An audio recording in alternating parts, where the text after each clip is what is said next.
샬롬.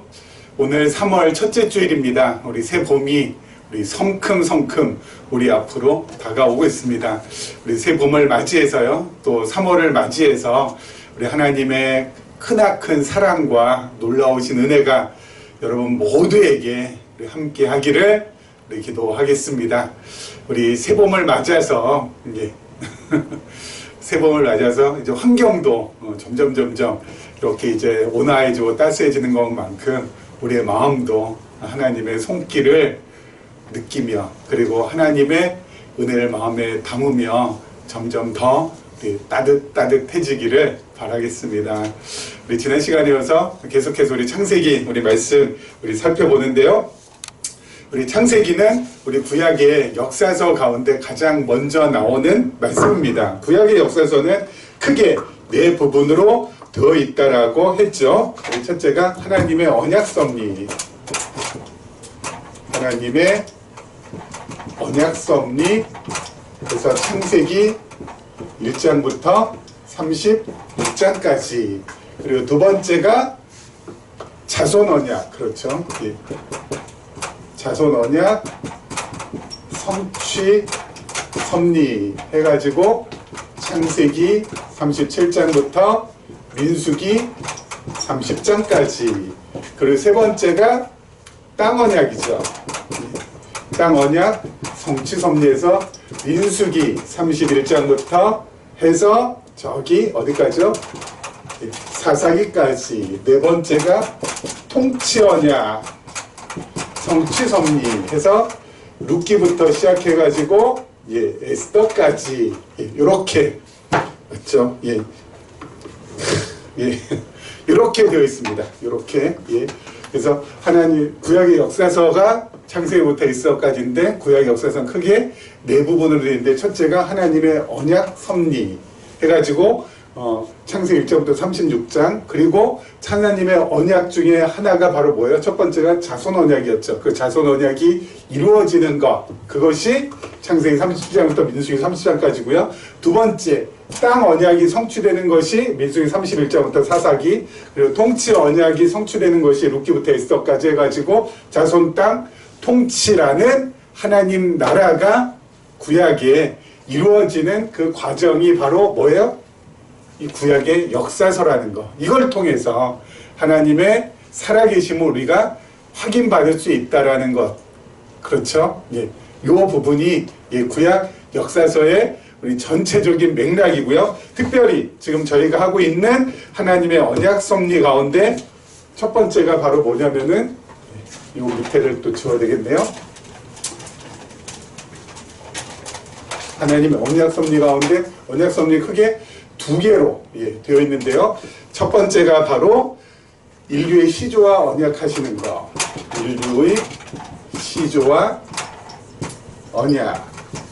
이게 창세기 1장부터 11장까지. 두 번째가 선민의 열조, 선민의 열조와 언약하시는 거. 선민의 열조와 언약하는 내용이 창세기 12장부터 36장까지 있습니다. 그래서 인류의 시조와 언약할 때는 아담과 하나님께서 창세기 1장과 2장에서 언약하시고, 그리고 3장부터 11장까지는 그 언약의 자손들을 하나님께서 보호하시는 내용이 있고요. 그리고 12장부터 36장까지는 선민의 열조. 선민은 이스라엘 백성들이죠. 이스라엘 백성들의 열조와 언약했는데, 가장 먼저 아브라함과 언약하시고, 두 번째 아브라함의 아들 이삭과 언약하시고, 그리고 세 번째 이삭의 아들 가운데 누구요? 야곱과 언약하시는 그 내용이 기록이 되어 있습니다. 그래서 하나님의 언약 섭리가 창세기 1장부터 36장까지 그렇게 진행이 된다라는 것을 우리가 확인받을 수 있고, 그 언약은 계속 취소되거나 철회되거나 또는 없어지지 아니하고, 하나님께서 아담과 하셨던 그 언약이 계속 계승되어져 지금 내려오고 있는 과정 중에 이제 누가 있습니까? 노아가 있죠. 노아가. 그렇죠? 자, 노아가 있습니다. 자, 이렇게 구약의 역사서 그리고 창세기 내용은 언약이라는 것을 우리가 도외시한다면, 언약이라는 것을 우리가 제껴놓는다면은 여러분 성경을 도저히 설명할 수가 없는데, 그동안 교회에서 언약을 이렇게 전면에 내세우지 못했었습니다. 그 이유가 바로 뭔지 아세요? 그 언약이라는 이 거대하고 정말 엄청난 그러한 언약이라는 이 개념을 너무 협소하고 편협하고 지연 말단에만 적용해 왔기 때문에 그렇습니다. 어떻게 그랬냐면요, 언약 그러면은 은혜 언약과 행위 언약으로 딱 나눠가지고요. 지금까지는요, 언약 그러면은 이게 은혜 언약과 행위 언약.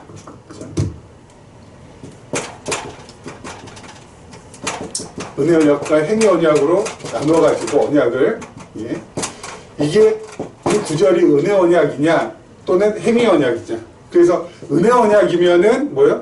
하나님 앞에 감사할 것이고, 행위 언약이냐면 뭐요?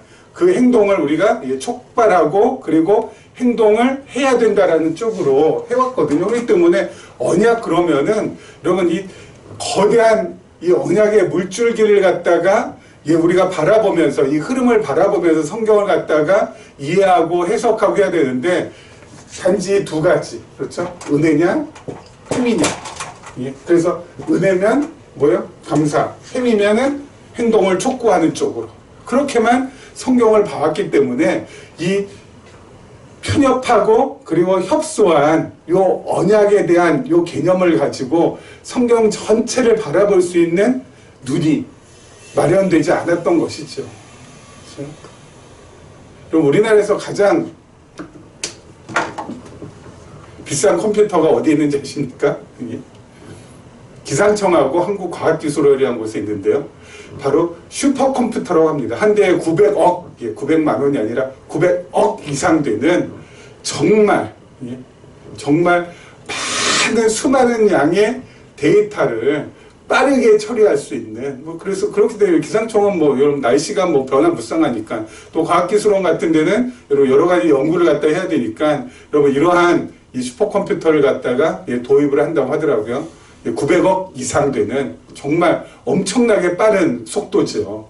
근데 여러분 이 슈퍼컴퓨터가 수백 년에 걸쳐서 풀 수 있는 문제를, 여러분 이 슈퍼컴퓨터가 정말 수백 년 동안 풀 수 있는 문제라고 한다면 이거 진짜 어마어마한 문제 아니겠습니까? 이 슈퍼컴퓨터가 좀 수백 년 동안 걸쳐야지만 풀 수 있는 문제를 단 몇 초 만에 풀 수 있는 컴퓨터가 새로 등장한다고 합니다.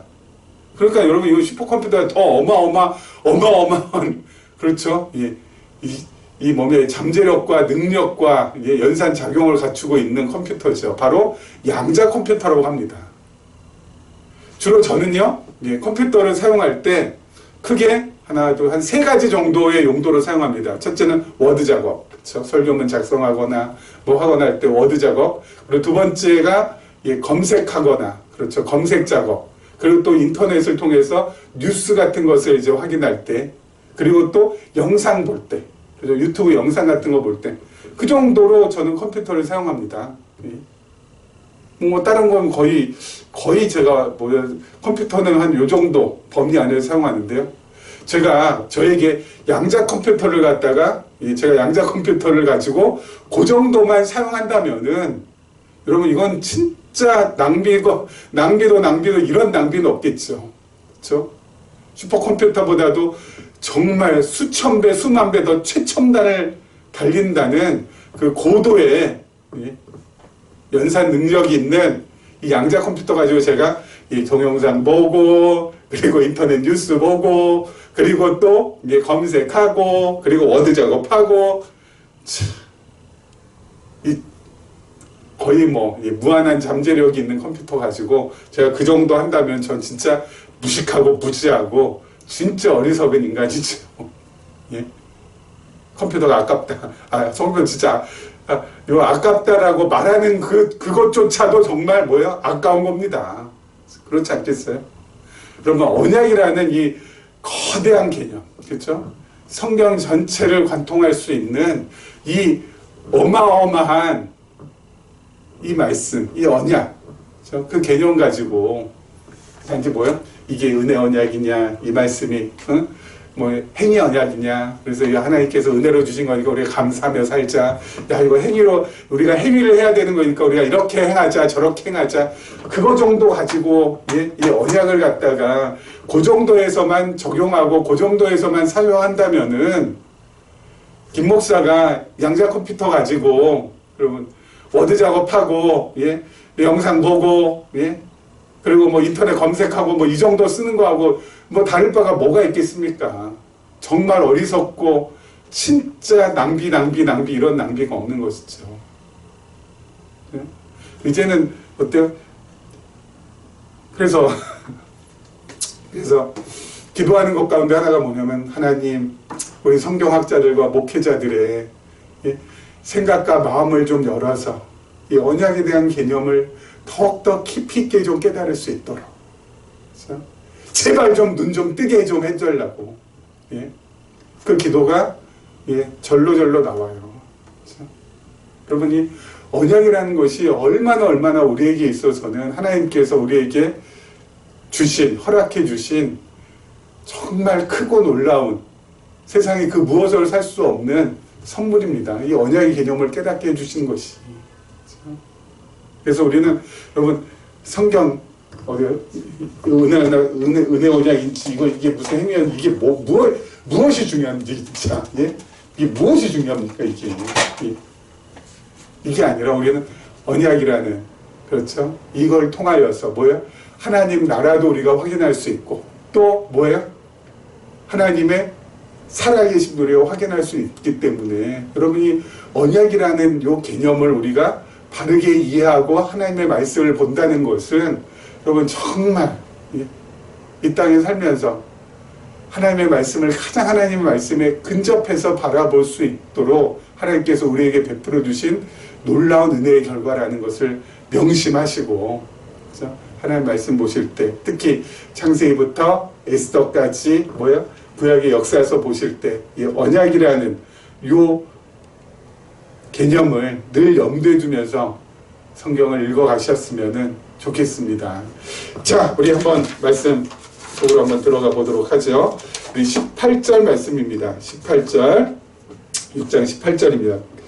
그러나 너와는 내가 내 언약을 세우리니 언약 나왔죠. 너는 내 아들들과 내 아내와 내 며느리들과 함께 그 방주로 들어가고 혈육 있는 모든 생물을 너는 각기 암소 한 쌍씩 방주로 이끌어 들여 너와 함께 생명을 보존하게 하되 새가 그 종류대로 가축이 그 종류대로 땅에 기는 모든 것이 그 종류대로 각기 둘씩 4개로 나아오리니 그 생명을 보존하게 하라. 너는 먹을 모든 양식을 4개로 가져다가 저축하라.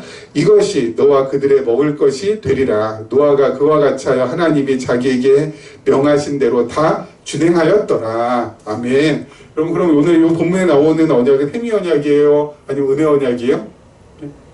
행위 언약이에요? 은혜 언약이에요? 여기 나오는 언약은 하나님께서 노아의 8식구 구원해 주신다라고 하셨으니까 이거는 하나님께서 은혜로 주시는 거니까 은혜 언약 아닌가? 아까 본데 또 어떤 사람 보니까 어때요? 야, 이거 보니까 노아가 좀 더 해야 되는 거 아니냐? 암소 한 쌍씩 드려야 되고, 그리고 먹을 것도 먹을 것도 이거 가져다가 이거 저축을 해야 되고, 이거 전부 다 노아가 해야 되는 거 아니냐? 그래서 여기 보니까 노아가 그와 같이 하나님이 자기에게 명하신 대로 다 준행하였더라라고 했으니까 이것은 행위 언약이다. 아니다. 은혜 언약이다. 아니다.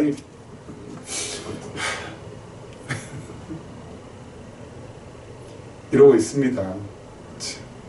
여러분, 우리가 창세기 처음 할 때 제가 언약의 3가지 특성이 있다라고 말씀드렸잖아요. 그렇죠? 여러분, 언약의 3가지 특성 뭐였습니까? 첫째는 주권성. 언약은 하나님께서 일방적으로 우리에게 맺어주시는 거다. 그래서 이거는 쌍방이 아니다. 하나님, 내 의견이 이러니까 여기에 그 언약에 내 의견도 좀 반영해 주세요. 그런 쌍방 체결이 아니라 하나님께서 어때요? 주권적으로 일방적으로 그냥 어때요? 체결하시는 거예요. 맺으시는 거예요. 세우시는 거예요. 하나님께서 노아에게 뭐예요? 너 8식구 내가 구해준다. 암소 한 쌍씩 다 드려라. 하나님께서 일방적으로 주권적으로 맺으시는 거예요. 맺으시는 거예요. 일방적으로. 거기에 무슨 노아의 의견이 있습니까? 예? 그 어떤 것도 없어요. 하나님께서 주권성. 그래서 두 번째 은혜성이라고 했었죠. 은혜성. 하나님께서 예? 이 언약을 맺으실 때는 하나님께서 언약을 맺으실 때는 뭐예요? 예? 은혜로 거저 그냥 주시는 거예요. 예? 은혜로 거저 주시는 그 어떤 조건 안 보신다고요. 야, 노아, 안 돼. 노아의 조건이나 또 노아 식구들의 어떤 조건 전부 다 보시고, 그렇게 하나님께서 어때요? 예, 그 언약을 체결하시는 것이 아니라고요. 그 어떤 조건 안 보시고, 그 어떤 것도 하나님께서 안 보시고, 그냥 은혜로, 거저, 예? 하나님, 에베소서 표현대로 하면 하나님의 기쁘신 뜻대로 그냥 하시는 거예요. 그게 바로 뭐라고요? 은혜성. 세 번째는 뭐예요? 실효성. 하나님의 언약은 반드시 하나님이 이루신다라는 거. 반드시 하나님이 이루신다는 거. 이 세 가지. 이게 바로 언약의 특성 아니겠습니까? 노아가 맺으신 언약도 마찬가지예요. 하나님께서 어때요? 예. 모든 것들을 하나님께서 이루어 가시는 거예요. 모든 것도 전부 다. 전적으로 처음부터 마지막까지 전부 다. 하나님께서 언약하시고 노아의 8식구와 그리고 또 누구요? 예. 모든 생물 암수 한 쌍씩 구원해 주겠다라고 했으면 하나님께서 뭐요? 주권적으로 거저 은혜로 그리고 하나님께서 반드시 실효성 있게 반드시 그 언약대로 이루신다고요. 전부 다 하나님께서 하시는 거예요. 아니 근데 목사님 여기 보니까 노아가 왜 준행했다고 하지 않았습니까? 그래도 여러분 노아가 방주도 만들고 예? 그래도 노아가 방주도 만들었죠. 그리고 또 이렇게 암수 한 쌍씩 전부 다 뭐요? 예. 저희 숲으로 가가지고 전부 다 이렇게 구해서 왔죠. 그리고 먹을 양식 전부 다 구했죠. 그렇기 때문에 하나님도 물론 하시지만 노아도 한 거 아닙니까? 예? 라고 질문하시는 분이 있을 줄 압니다. 그 분은 잠깐만 기다려요. 그 다음 절에 가서 제가 예, 그에 대한 말씀을 좀 드리도록 하고요. 그보다 앞서서 여러분 그 언약의 내용을 보면은 노아의 몇 식구예요? 8식구. 노아 내외와 그리고 큰아들, 둘째 아들, 셋째 아들 내외. 그래서 8식구. 그래서 그러면 노아의 방주는요. 길이가 150m고요. 그리고 높이가 15m고요. 그리고 너비 25m입니다. 어마어마하게 큰 배예요. 어마어마하게 큰 배. 제 아내하고 아들이 이번에 미국에 다녀왔는데 자기 이모네 이제 갔다 왔거든요. 제 처제네죠. 거기가 켄터키 주인데 그 켄터키 주에 노아의 방주를 실물 그대로 만들어 놓은 게 있대요. 갔다 오더니 어마어마하게 크다고 하더라고요. 왜냐면 여러분 이게 타이타닉호 우리 타이타닉호가 나오기 전에 타이타닉호가 나오기 전에 인류가 만든 가장 큰 배라고 하잖아요. 여러분 근데 8식구 8명 들어간다고요. 길이가 150m 그리고 높이 15m 아파트 한 5, 6층 정도 됩니다. 너비 25m 이렇게 엄청나게 큰 배에 사람은 딱 8명 국제시장이라는 영화 보면은 어디에요? 흥남에서 철수하지 않습니까? 그렇죠? 예. 철수하는데 거기에 이 메로디스 호에 우리 피난민들이 타잖아요. 그렇죠? 미국의 그 함정에 거기에 있는 모든 무게를 다 버리고 피난민을 갖다가 극적으로 태우는데 거기에 탔던 피난민이 14,000명 정도 된대요. 그렇죠? 14,000명 정도를 그 배에다가 피난민들을 싣고 우리 거제로 이렇게 오지 않습니까? 그래서 크리스마스의 기적이라고 12월 25일 날. 그런데 여러분 이 큰 배에 달랑 8식구 여러분 8,000명 아니라 한 8만 명 이상은 태워야 되지 않겠습니까? 그 당시 전 지구에 사람의 인원이 물론 나와 있지는 않지만 지금은 뭐 한 65억, 뭐 70억 그렇게 된다고 하니까 그 당시는 한 수백만 그래서 뭐 수천만 정도는 되지 않을까요? 그럼 여러분 8만 명은 뭐 충분히 태우고도 남지 않겠어요? 이 큰 배에? 근데 달랑 8명 너무 작지 않습니까? 너무 적지 않아요? 좀 많이 태우지. 좀 더 많이 태우지. 하필 8명. 그것도 노아의 식구만 달랑. 좀 더 많이 태우지.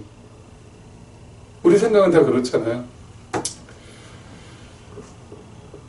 다윗의 친구고 그리고 사울왕의 아들인 요나단이 혈혈 단신으로 블레셋을 치러 나갑니다. 그때 이 요나단이 했던 고백이 있습니다. 뭐라고 하냐면요, 여호와의 구원은 사람의 많고 적음에 달려있지 아니하니라. 하나님의 구원은 사람의 많고 적음에 달려있지 않다고요. 무슨 말이냐면은 전쟁에 이기고 지는 것이 사람의 수가 많다고 해서 이기고 사람의 수가 적다고 해서 지는 거 아니다. 하나님께 달려있는 것이다. 아무리 적어도 하나님께 달려있기 때문에 우리가 계란으로 바위를 칠 때는 진짜 어리석다 하지만은 하나님께서 그 계란을 가지고 계시다면, 그래서 그 계란으로 바위를 치신다면은 사람들 볼 때는 어리석다고 하지만 하나님 볼 때 뭐예요? 그 계란으로 바위를 쪼개실 수 있다고요. 그렇죠? 하나님의 일은 많은 사람 모였다고 해서, 많은 사람이 이끌어 간다고 해서 하나님의 뜻이 이루어지는 것이 아니라고요. 하나님의 일이 그렇게 진행되는 것이 아니라고요.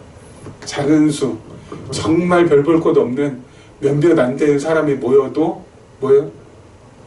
하나님께서 일하시면은 놀라운 일들이 그 안에서 벌어진다고요. 그렇죠?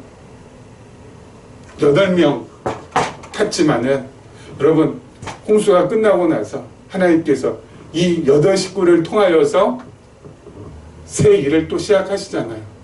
그리고 그 일이 어때요? 진행이 되어 가잖아요. 함, 셈, 야벳. 그렇죠? 요 자녀들을 통하여서 하나님께서 하나님의 일을 또 이루어 가시잖아요. 그렇죠? 여러분, 우리도 이건 안 되는 적은 무리가 이렇게 모였습니다. 하지만 여러분, 우리가 이것 때문에 뭐 실망하거나 절망하거나 낙심하거나 괴로워할 필요가 없는 거죠. 왜요? 하나님께서는 사람이 많다고 큰일 하시고 사람이 적다고 작은 일 하시는 거 아니잖아요. 작은 무리를 통하여서 놀라운 일, 큰 일, 하나님께서 바라시는 일을 하나님께서는 행하시잖아요. 그렇기 때문에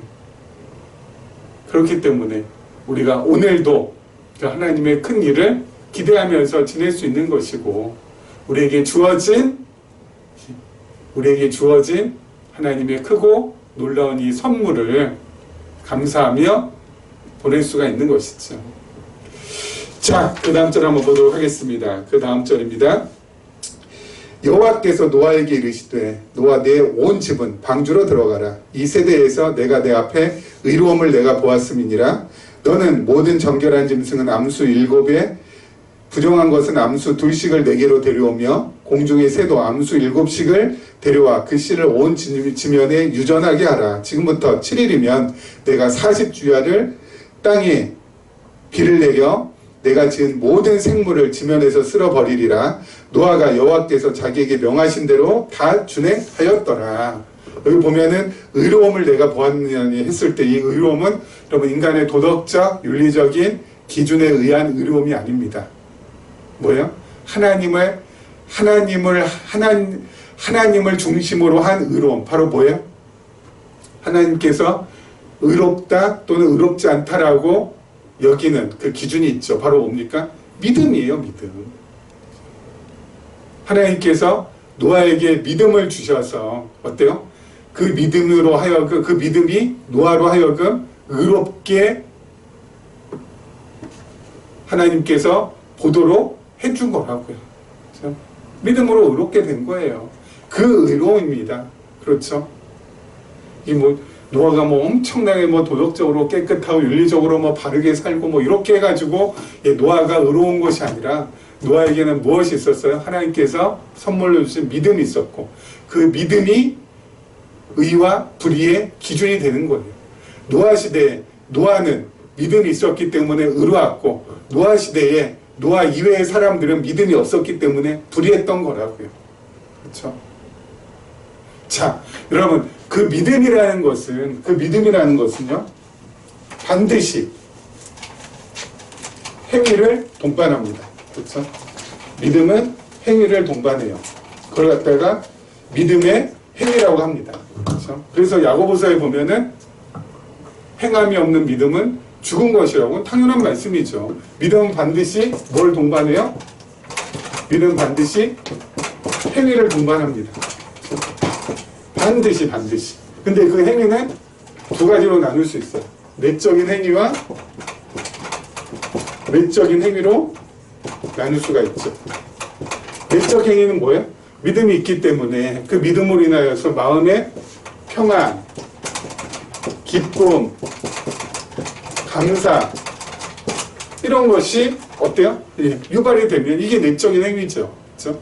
그리고 그 내적 행위는 또 반드시 무엇으로 연결돼요? 외적인 행위로 연결됩니다. 외적인 행위는 사랑을 행한다던가, 정말 헌신한다거나, 봉사한다거나, 또는 희생한다거나, 뭐 이런 것이죠.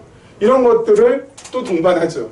그렇기 때문에 여러분, 믿음은 반드시 행위를 동반하는데, 그래서 믿음의 행위라고 하는데, 그 행위는 어때요? 내적인 행위, 그리고 외적인 행위를 동반하게 돼 있다고요. 그렇죠? 그래서 여러분, 노아가 방주를 수십 년 동안 준비했던 거, 그리고 많은 애를 많이 썼던 거, 그 모든 것들은 뭐예요? 여기에 전부 다 해당되죠. 근데 여러분, 이것만 딱 보면은, 아, 저렇게 노아가 했구나, 라고 볼 수 있지만, 여러분, 그 이전에 뭐예요? 이 믿음은 어디서 와요? 하나님께서 선물로 주셨다고 했잖아요. 그렇죠? 여기서부터 여기까지 전체 메커니즘을 봐야 되는 거잖아요. 그렇죠? 우리가 어떤 하나님께서 보실 때 이런 것이 딱 나왔다. 노아가 이런 것이 했다. 그렇죠? 이런 거 했다. 노아가 좀 희생도 했죠. 헌신도 했잖아요. 그렇죠? 노아가 방주 지으면서 여기 있는 모든 외적 행위가 정말 나왔을 거 아니에요. 그 이전엔 바로 뭐가 있었어요? 내적 행위가 있었고, 그 이전에는 믿음이 있었고, 그 이전에는 그걸 선물로 받았고, 누가요? 하나님께서 선물로 주셨고, 하나님께서 선물로 주신 믿음에 의해서 모든 것들이 전부 다 진행이 됐다고요. 이게 바로 그래 그 결과 노아가 뭐예요? 그 말씀대로 준행하게 된 것이었다고요. 그렇다면 여러분, 하나님께서 노아에게 모든 것들을 뭐예요? 하게끔 해주신 것이잖아요. 그렇죠? 노아가 여기서 한 게 뭐가 있어요? 전부 다 뭐예요? 하나님께서 원인이 돼가지고 모든 것들이 결과로 전부 다 나온 거잖아요. 노아가 나 80년 동안 방주 만들었는데, 그렇죠? 길이 150m, 높이 15m, 이 어마어마한 이 배를 내가 만들었는데 이렇게 자랑할 수 있겠어요? 그 모든 것들은 전부 다 어디서부터 시작했는데? 하나님으로부터. 그렇죠? 하나님께서 노아에게 믿음 주시고 그 믿음이 이렇게 할 수 있도록 한 거거든요. 지난번에 읽었던 말씀 히브리서 11장 17절에 뭐라고 되어 있어요? 믿음으로 노아는, 그렇죠? 믿음으로 노아는 아직 보이지 않는 일에 경고하심을 받아 경외함으로 방주를 준비하여 그 집을 구원하였으니 이로 말미암아 세상을 정죄하고 믿음을 따르는 의의 상속자가 되었느니라. 그렇죠? 가장 먼저 뭐가 나와요? 믿음으로. 그 믿음은 하나님께서 주신 선물. 그 믿음으로 모든 것들을 어때요? 한 거예요. 모든 것들을. 그렇죠? 그렇기 때문에 노아가 자랑할 수 있는 것은 일도 없는 것이죠. 자랑할 게 뭐가 있겠어? 뭐예요? 왜요? 처음부터 끝까지 전부 다 뭐예요? 하나님께서 하게 해주신 것인 것 뿐인데, 하나님께서 노아에게 믿음 주셔. 그리고 노아에게 이런 마음도 주셔. 그리고 노아가 어때요? 이런 마음으로 정말 기쁨으로 감사함으로 할 수 있도록 스스로를 희생하고 스스로 헌신하고 스스로를 봉사하면서 방주를 준비할 수 있도록 전부 다 뭐예요? 하나님께서 다 만들어 주셨으니 노아는 어때요? 그냥 하게 된 것 뿐이에요. 또한 하게 된 것뿐이에요. 그렇기 때문에 노아가 자랑할 것이 아무것도 없어요. 노아가 한 것이 아무것도 없다고. 전부 다 뭐예요? 하나님이 하신 것이지. 누가복음에 보면은 열심히 밭일 나갔던 일꾼이 와서 이 일꾼이 와가지고 주인에게 뭐라고요? 나는 무익한 종이라. 본인이 열심히 하고 왔으면은 주인님 내가 이것도 하고 저것도 했으니까 어때요? 나는 진짜 주인님에게서는 없어서는 안 될 꼭 필요한 종이 아니겠습니까? 주님에게 유익을 주는 종 아닙니까? 그렇게 해야 되는데 뭐라고요? 열심히 밭일하고 와가지고 나는 무익한 종이라. 왜요? 주인 아니었으면 나 이거 모든 거 할 수 없었습니다. 다 주인께서 하게 하신 것일 뿐입니다. 내가 한 것은 아무것도 없습니다. 한 것이 없으니 무익한 종입니다. 정말 엄청난 고백 아닙니까? 노아도 믿음으로 전부 다 이거 한 다음에 뭐요? 무익한 종일 뿐입니다. 하나님이 하셨습니다. 그렇게 고백했을 거예요. 그렇죠? 우리도 마찬가지. 이거 했다고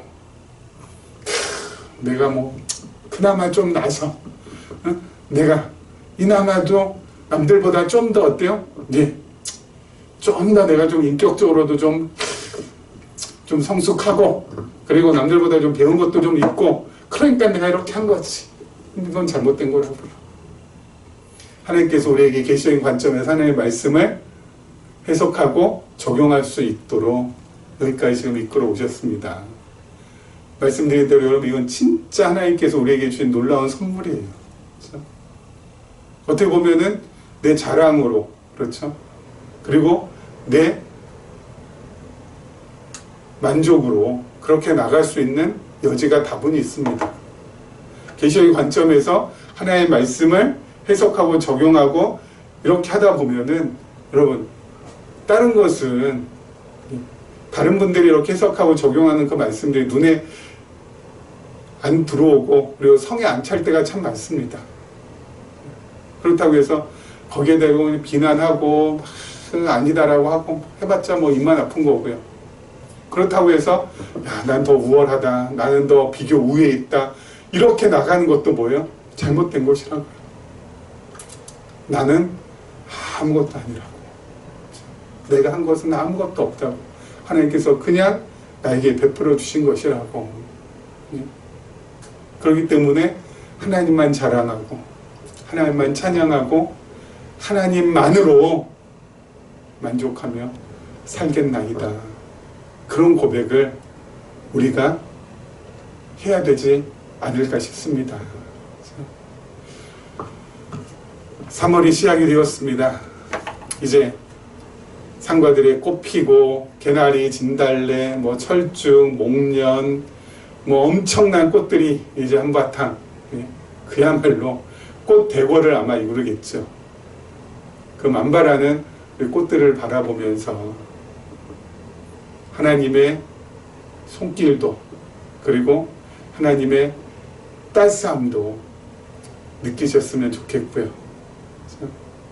특별히 이렇게 말씀을 바라보고 살펴보고 배우게끔 해주신 하나님께 더욱더 큰 감사를 올려드리면서 이 봄을 만끽하셨으면 좋겠습니다.